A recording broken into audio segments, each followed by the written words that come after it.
Lord, folks. We just had a blower now. I don't know how much rain we got, but it's a pretty fair amount. It can stop anytime it wants. I think we got enough. I want to walk down here and see if my feeder stayed dry that I built. Looks like everything did real good. Didn't get no blow in on it. I was a little concerned, but I got a good roof on it. But I want to show you what I did. I mean, this is an old, what's an old standard thing? It's just a trough built up with a roof on it for cows or whatever, for your deer to eat out of. But I took and added a hopper. Built me a hopper. It's tapered on both sides, comes down about 6 inches off the bottom. It should hold 100, 150 pounds corn, sweet feed, whatever I want to give my deer. That way it helps protect it from the blowing rains that we get here in the summertime. But right now there's no feed in it because I don't really want the deer in here right now because I've replanted my food plots again. Tried something different this time. I just took my iron clays and just broadcast them out. Throw them all out here in the, the weeds and stuff where they could grow, and back on top of the dirt where my millet and my sorghum and all is growing. I'm real impressed with the way they come up. They're not no-tills, or they're just iron clays, and stood them out on the ground, and we've been getting plenty of rain, and they coming up good. But been doing some transplanting. Put some, there's one over there, and a couple back in there.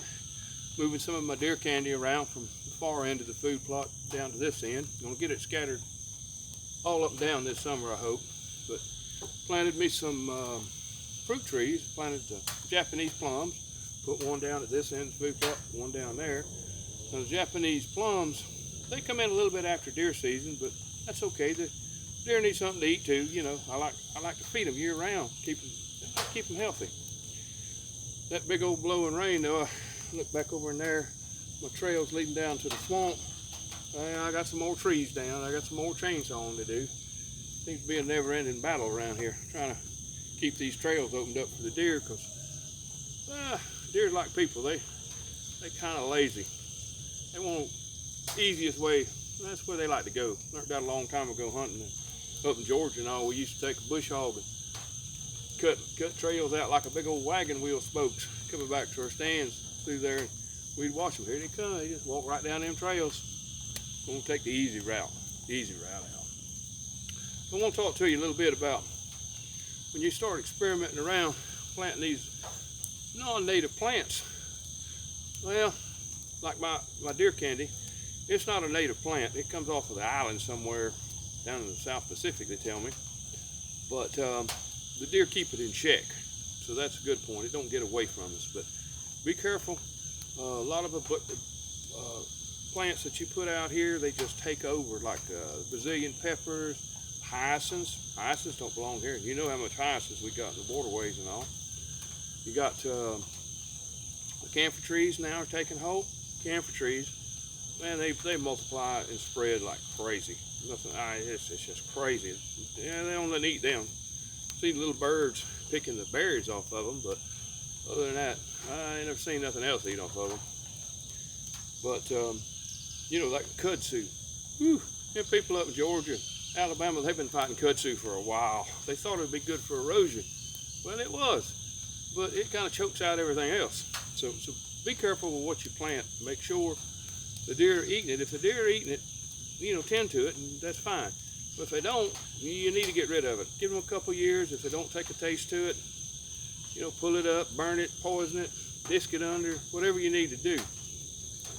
Just don't let it run rampant and destroy your environment, wherever you are, in Florida or Georgia, it don't matter. Just, you got to take care of your woods. Me and my sister, last Sunday, we was all having dinner together, and we had some old pictures of the property here. And me and her both, we've lived our whole lives out here, 60, 70 years now. And these woods down here where I'm hunting now, when I was a little boy, it was maybe about 4 foot tall, these trees. It's all sweet gums and irons and elms growing in it. A lot of swamp cabbage. But that used to, Granddaddy used to farm right there. That was farmland. I'll swing around there in a minute and show it to you, but that was farmland. You couldn't tell it now. But we've watched this land change our whole lives. And what used to be fields it's now woods. I mean, woods. And the other thing that we've been noticing, we've been watching the old trees that was here when we were little. We've been watching them die, fall down. We're having to clean them up. I guess everything's pretty well got a life cycle it's got to run. But when I get through running my gator here, I'm gonna show you how these iron clays came up by just broadcasting them. That dang mosquitoes, that ain't bad this year. But I'll swing around and I'm gonna show you what them trees look like. Them trees are about my age. They're about 64, 65 years old. They're about as old as me. So that's about how long my granddaddy's been dead, and they had nobody farm that land. And it by God turned back into Florida.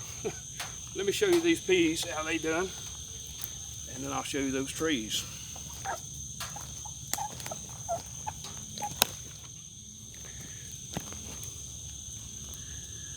All right. Now these iron clays, just threw it out on top of the ground. Been right at 2 weeks since I throwed them out. You can see how pretty and green they are. Now that there's plenty of growings out there in the woods, maybe the deer will let these get up. But if they don't, I'll just plant them some more. I've been thinking about doing it, every couple weeks, 3 weeks, come down and throw out a bucket of peas. There's one of my deer candy plants I planted, and put another one over here. Down in there, these stuff, it's amazing how this stuff grows. But pan up here, and that old big old ironwood broke down. I had to get that out of the way. Yeah, see that top fell. I think that fell this afternoon with this storm. But that's my main trail coming up out of that swamp, so I got to get that out of the way. All right, I'll pan back around here for you. All right, you see them old big sweet gums? Look at that. That's in my lifetime. It done turned into woods for me. Hopefully we won't have no dad blasted hurricane and tear it all up. But all right, I got to get out of these mosquitoes. They gnawing on me. It's Florida Cracker Outdoors. Subscribe and keep watching.